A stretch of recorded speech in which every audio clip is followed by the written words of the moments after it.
Tori Stafford was 8 years old when she was brutally sexually assaulted and murdered. And one of the people who was convicted of first-degree murder for their role in this disgusting crime has had a major significant change in status in our prison system. So the family of Tori Stafford found out that Terry Lynn McClintock, the woman who I just referred to, has been transferred from a facility that is a prison. It's this facility here. It's very clear that she has been behind bars to this facility. It's a healing lodge. It does not have a fence.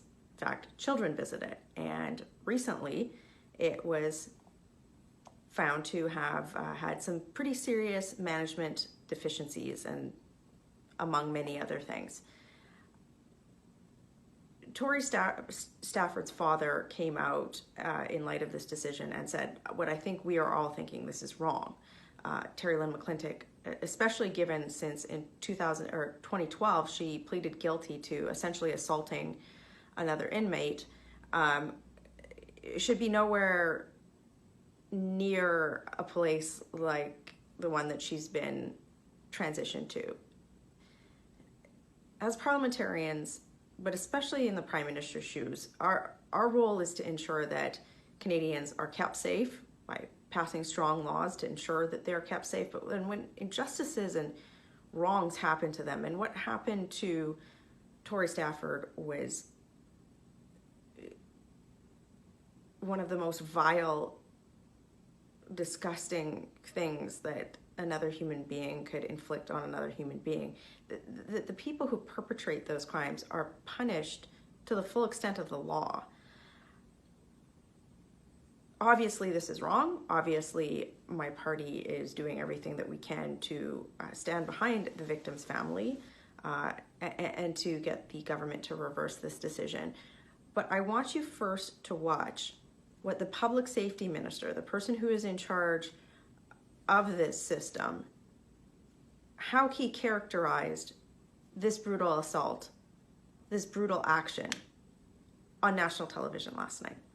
The prison management officials have determined this is the best way to both rectify her bad practices in the past, but also to keep the public safe. Bad practices.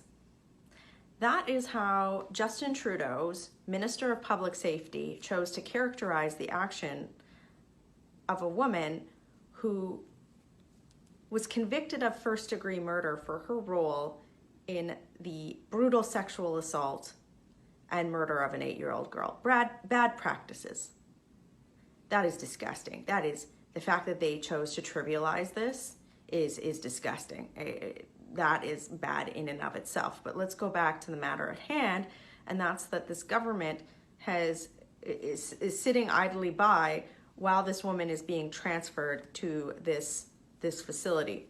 So today in question period, we rightly asked over a dozen questions to the Prime Minister directly about this issue, and we asked a very simple question: will he reverse this decision?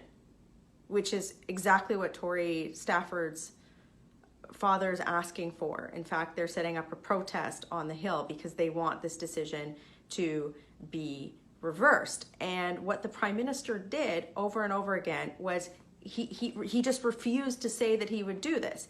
He hid behind his bureaucrats, talking about we might review this, or of course he referenced Stephen Harper's government.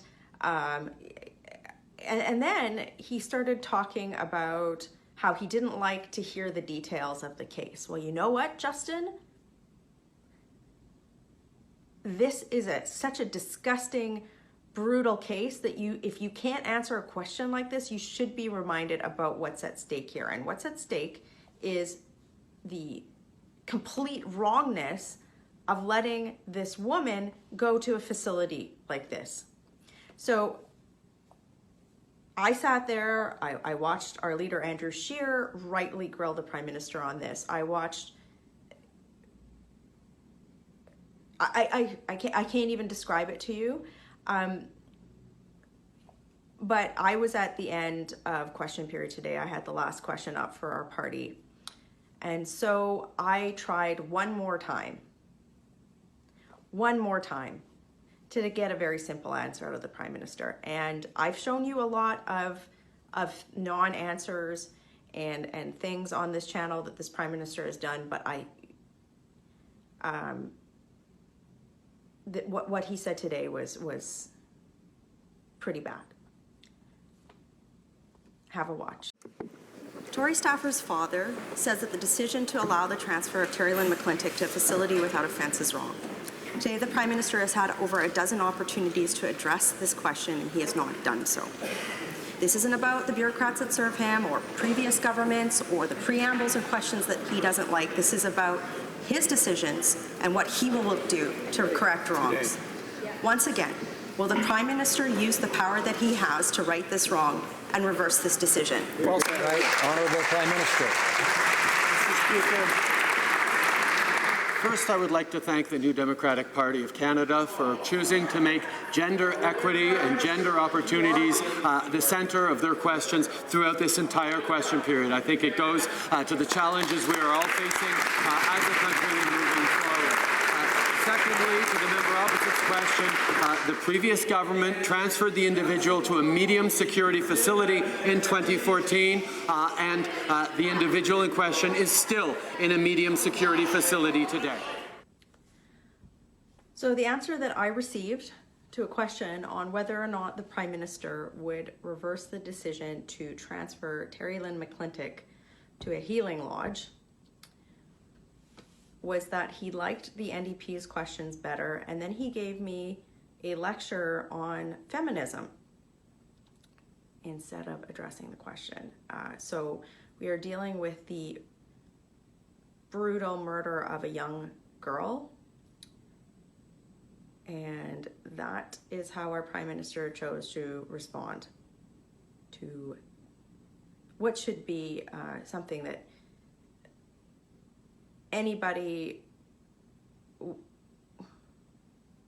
I'm actually without words because I don't understand how the leader of a G7 country could stand up and say anything other than this in this situation.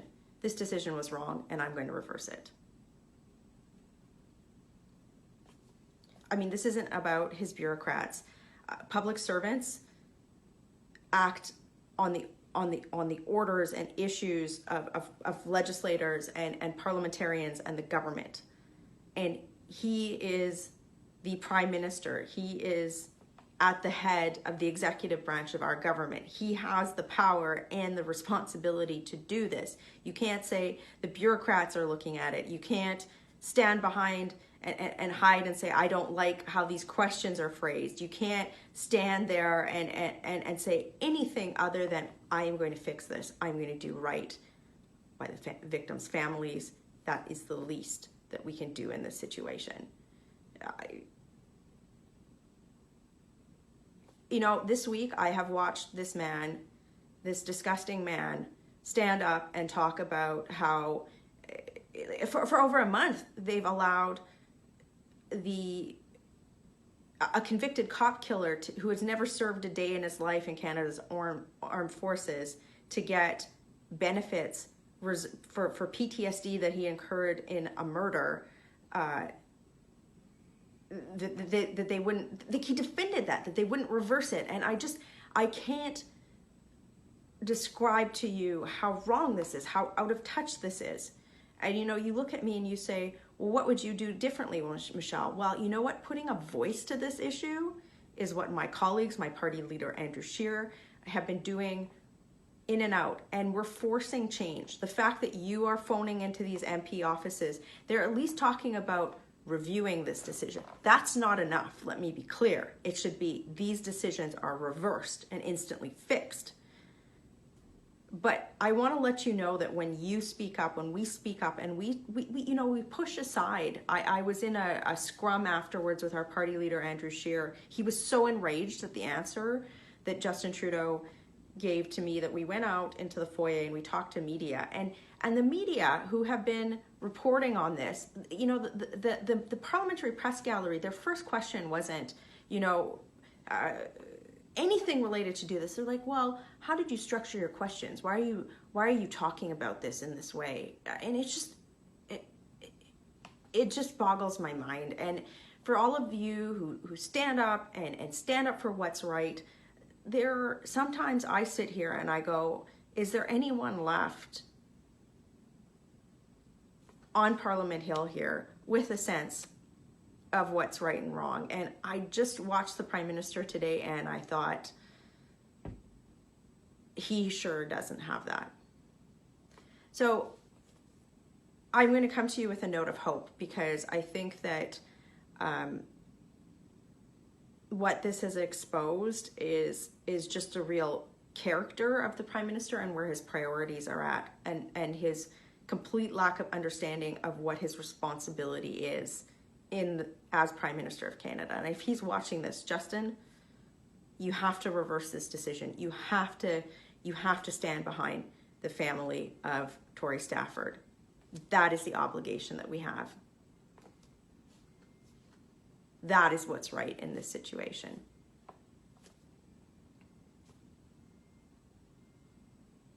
Please phone Ralph Goodale's office, the Minister of Public Safety. I always tell you this, it does make a difference. Phone a Liberal MP, tell them you're outraged with this, and share this so that Canadians know what's happening on Parliament Hill.